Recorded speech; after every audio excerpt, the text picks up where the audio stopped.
And we end on New Orleans, but that's where our coverage starts this morning here with our Dave Malkoff in New Orleans, where, Dave, I know it's one city that if they want a prep rally every year, they certainly want to be prepared for hurricanes, the best in the country, I'm sure. And Maria, I'm standing on one of the most critical points for the city of New Orleans. Let me explain why. Right here is Lake Pontchartrain, and during a hurricane, the water would push over here. The storm surge, it pushes this way. But also, you have runoff coming from the city down this channel right here. So you have the water coming to a critical point right here. It is up to these pumps and that floodgate right back there to keep everything in check. But as you walk with me, you can see this wall separates the water from the people. In fact, this wall is the one that failed during Katrina. Since then, the Army Corps of Engineers has spent $14 billion improving the system, but not everywhere.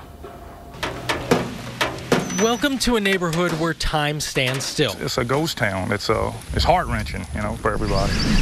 Less than 2 years ago, all 75 homes here were alive. Kids bustling up and down the streets. Today, all but one house stands gutted and abandoned. Oh, my name is Jesse Schaefer. I'm from Braithwaite, Louisiana.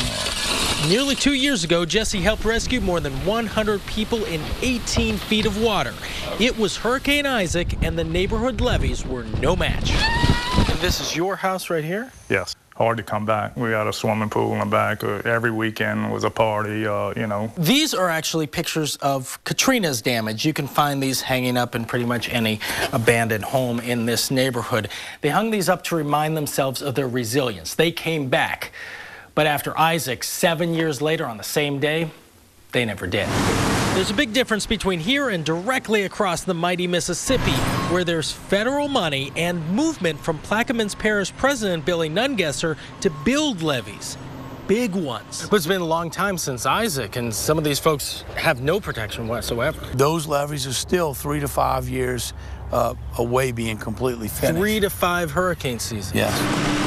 Levee construction is a complicated process. This levee will be lifted and widened. Nungesser tells us $2 billion worth of levees are already going up here. Of course, there's more people up here.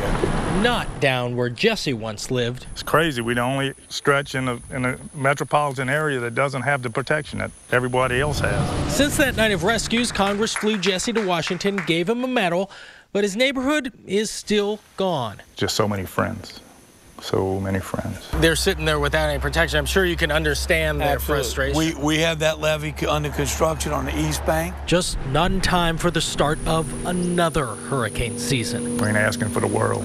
The levee would make it so much better for everybody. And Sam, what a difference just a few miles make. Look at all this. This is all just a temporary facility. You can see those cranes back there. They are building a brand new permanent facility that will help with the flood control here. That is about 2 years away.